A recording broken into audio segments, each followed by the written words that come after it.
भूलें कि ये जंग शंग तो हालिया दिनों की डेवलपमेंट है। जब आप शहबाज हुकूमत को पाकिस्तान पर मुसल्लत कर रहे थे, उस वक्त पाकिस्तान पर एक ही मसला दरपेश था, वो माशी चैलेंज था। और आपने हमें ये बताया था कि आप हुकूमत लाएंगे जो बांग्लादेश मॉडल की होगी, जो पाकिस्तान में इकनॉमिक और पॉलिटिकल स्टेबिलिटी लाएगी। हम अब कोई सियासी हुकूमतों के साथ छेड़छाड़ नहीं करने देंगे, हम एक हुकूमत ला कर बिठाएंगे और उसको साल हर साल तक बिठाई रखेंगे, और उस हुकूमत के ज़रिए हम मुल्क में एक पॉलिटिकल स्टेबिलिटी लाएंगे, जिसकी नतीजे में पाकिस्तान में इकनॉमिक स्टेबिलिटी आएगी। हम माशी निज़ाम को अपने हाथ में रखेंगे, अपना मोहम्मद औरंगज़ेब, अपना गवर्नर स्टेट बैंक, अपना चेयरमैन FDR, पूरी माशी टीम हमारी अपनी होगी, जिसके नतीजे में, और वज़ीर आज़म तो ज़ाहिर है हमेशा ही हमारा अपना होता है, जिसके नतीजे में हम मुल्क में माशी सूरत हाल को बेहतर कर देंगे। और फिर हुआ क्या, माशी सूरत हाल बेहतर आप किस तरह कर रहे हैं? रवा माली साल के 10 माह में 6 अरब डॉलर से ज़ायद के पैसे आपने लिए हैं, जिसमें से 5 अरब 92 करोड़ डॉलर तो कर्जा था। जी हाँ, 5 अरब 92 करोड़ डॉलर सिर्फ 10 महीने में आपकी शहबाज हुकूमत ने कब्जा लिया है, और 15 करोड़ 83 लाख डॉलर आपको ग्रांट की शक्ल में मिले हैं। यानी वो जो मौसमियाती तब्दीली के मामले में या USAID और इस तरह के मामलात में जो ग्रांट मिल जाती है, वो 15 करोड़ 83 लाख डॉलर है। और जो कर्ज मिला है, खालिस कर्ज, वो है 5 अरब 92 करोड़ डॉलर। जी हाँ, 5 अरब 92 करोड़ डॉलर। अच्छा, क्या मामला यहीं ख़त्म हो गया? जी नहीं, यहाँ ख़त्म नहीं हुआ।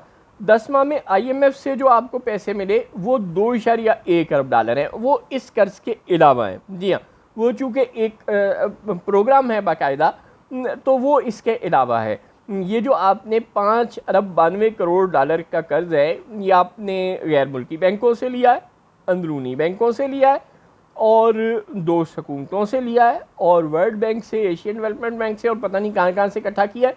जो IMF का एक बाकायदा प्रोग्राम है, उसके तहत आने वाले 2.1 अरब डॉलर इसके अलावा हैं। यानी 6 अरब वो और 2.1 ये, तकरीबन 8.1 अरब डॉलर का ये कर्ज हो गया खैर से, जो सिर्फ आपने 10 महीने में ले लिया। अच्छा, मामला यहाँ ख़त्म हो गया? जी नहीं, बिल्कुल ख़त्म नहीं हुआ, आगे भी चले।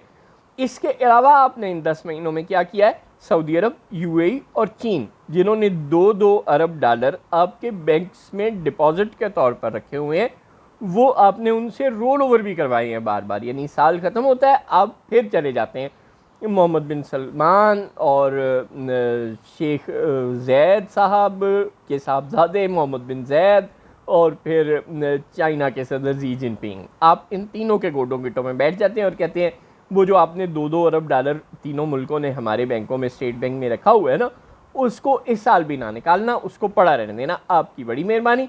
उसको निकालोगे तो हमारे फॉरेन करेंसी रिजर्व्स ठप हो जाएंगे। यूँ हम मुल्क का निज़ाम चला रहे हैं। 6 अरब डॉलर की हमने इमदाद ली हुई है उनसे, सिर्फ डिपॉजिट के तौर पर कि आपके ही पैसे हैं माई बाप, बस आप रख हमारे बैंकों में नहीं, आपके बैंक में बड़े फजूल ज़ाया हो रहे हैं, तो आप हमारे बैंक में, स्टेट बैंक में रख दें। उससे ये होगा कि हमारे फॉरेन करेंसी रिजर्व्स नीचे नहीं गिरेंगे। तो वो ज़रा आपने यूँ 6 अरब डॉलर आपने उनसे लेके स्टेट बैंक में रखवाए हुए हैं, और उसके अलावा आप 8.1 अरब डॉलर के कर्ज़े IMF, दोस्त मुल्कों और बैरूनी बैंकों और इंटरनल बैंकों और न जाने किस किस से ले चुके हैं। और आप हमें बता रहे हैं कि मुल्क की मईशत इमरान खान से ठीक नहीं चल रही थी, और हम आ गए हैं और हम मुल्क की मईशत अपनी हुकूमत के ज़रिए अब ठीक चलाएंगे। वैसे जब आप अपनी हुकूमत की ये कारकर्दगी देखते होंगे और मुल्क पे इतना ज़्यादा कर्ज़ों का बोझ देखते होंगे और रात को सोते होंगे, तो थोड़ी थोड़ी शर्म तो आती होगी आपको, कि नहीं?